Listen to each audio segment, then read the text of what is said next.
વિસનગરમાં IELTS પરીક્ષામાં pass કરાવવાનું સમગ્ર કૌભાંડ સામે આવ્યું છે। તત્કાલીન પોલીસ તપાસ અધિકારી ડીએમ ચૌહાણની ભૂમિકા આમાં શંકાસ્પદ લાગી રહી છે। આઈએલટીએસ કેસની ફરી તપાસ માટે સેશન્સ કોર્ટ દ્વારા આદેશ આપવામાં આવ્યો છે।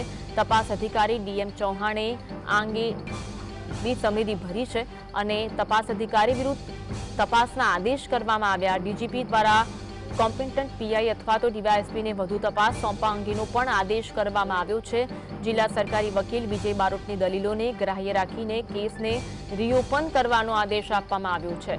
તત્કાલીન એસપી અચલ ત્યાગીએ સમરીના હુકમને ચેલેન્જ કરવા આદેશ કરેલો હતો। ડીજીપી દ્વારા કોમ્પિટન્ટ પીઆઈ અથવા તો ડીવાયએસપીને વધુ તપાસ સોંપવા અંગેનો આદેશ આપ્યો। જિલ્લા સરકારી વકીલ વિજય બારોટની દલીલોને ગ્રાહ્ય રાખી કેસને રીઓપન થાય તેવો આદેશ કરવામાં આવ્યો। તત્કાલીન એસપી અચલ ત્યાગીએ સમરીના હુકમને ચેલેન્જ કરવાનો આદેશ કર્યો હતો। વિસનગરમાં આઈએલટીએસ પરીક્ષામાં પાસ કરાવવાનું સમગ્ર કૌભાંડ સામે આવ્યો હતો। આ કેસને રીઓપન કરવાનો આદેશ પણ સેશન્સ કોર્ટ દ્વારા આપવામાં આવ્યો છે, કારણ કે આ સમગ્ર કેસમાં તત્કાલીન પોલીસ તપાસ અધિકારી ડીએમ ચૌહાણની ખુદ ભૂમિકા હતી એ શંકાસ્પદ લાગી રહી છે। તેને લઈને આ સમગ્ર કેસને રીઓપન કરવાનો આદેશ આપવામાં આવ્યો છે। આઈએલટીએસ કેસની ફરી તપાસ માટે સેશન્સ કોર્ટે આદેશ આપ્યો છે। આજ અંગે વધુ વાત કરીશું સહયોગી ધવલ અમારી સાથે લાઈવ જોડાયા છે। ધવલ, આઈએલટીએસ કેસની ફરી તપાસ માટે સેશન્સ કોર્ટે આદેશ આપ્યો છે, વિગત જણાવશો?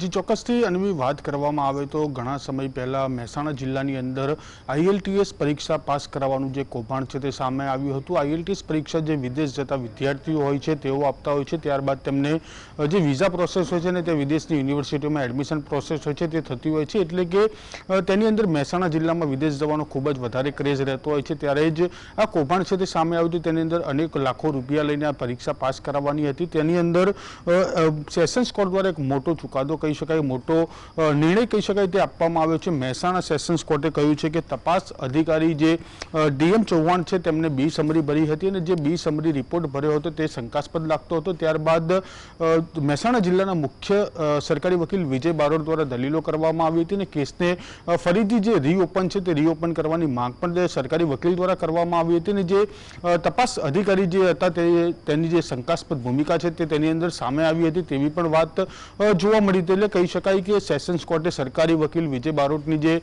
દલીલો છે તેને ગ્રાહ્ય રાખી હતી અને જે કેસ છે તેને રીઓપન કરવા માટેનો ચુકાદો છે તે પણ આપ્યો હતો। તેની અંદર વાત કરવામાં આવે તો ડીજીપી દ્વારા કન્ટેમ્પ કરાયેલા પીઆઈ અથવા તો ડીવાયએસપી કક્ષાના જે અધિકારી છે તે સમગ્ર કેસની તપાસ કરવામાં આવશે હવે, અને તે કેસની અંદર જે તત્કાલીન એસપી અચલ ત્યાગી દ્વારા સમરી રિપોર્ટ હતો તેના હુકમને પણ ચેલેન્જ કરવામાં આવ્યો હતો।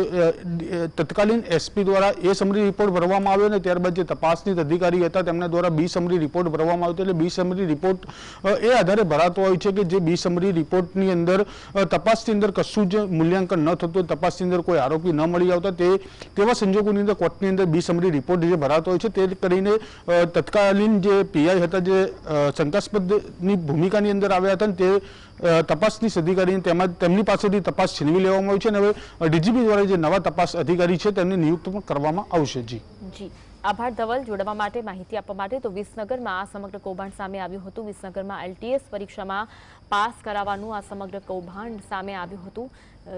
લોકોને ફોરેન જઈને ભણવાની ઘેલછા ઘણી વધુ જોવા મળી રહી છે, જેમાં આઈએલટીએસ એક્ઝામ આપવાની હોય છે, પરંતુ આઈએલટીએસ એક્ઝામમાં જ પાસ કરાવવાનું આ સમગ્ર કૌભાંડ વિસનગરમાં જોવા મળ્યું હતું। તત્કાલીન પોલીસ તપાસ અધિકારી ખુદ એમની ભૂમિકા શંકાસ્પદ લાગી, જેમને તપાસ સોંપવામાં આવી તેવો જે શંકાસ્પદ લાગ્યા હતા। તત્કાલીન પોલીસ તપાસ અધિકારી ડીએમ ચૌહાણની ભૂમિકા આ સમગ્ર કેસમાં શંકાસ્પદ લાગી હતી।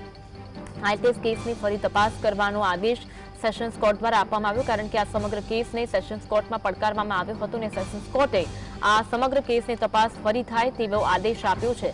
તપાસ અધિકારી ડીએમ ચૌહાણે બી સમરી ભરી હતી, એણે પણ સમરી ભરી અને તપાસ અધિકારી વિરુદ્ધ પણ તપાસના આદેશ આપવામાં આવ્યા, કારણ કે તપાસ અધિકારીને નિમવામાં આવ્યા હતા। તપાસ અધિકારીની ભૂમિકા શંકાસ્પદ લાગી રહી હતી, તેમને તપાસમાં તેમની સમગ્ર ભૂમિકા હતી એ શંકાસ્પદ લાગી।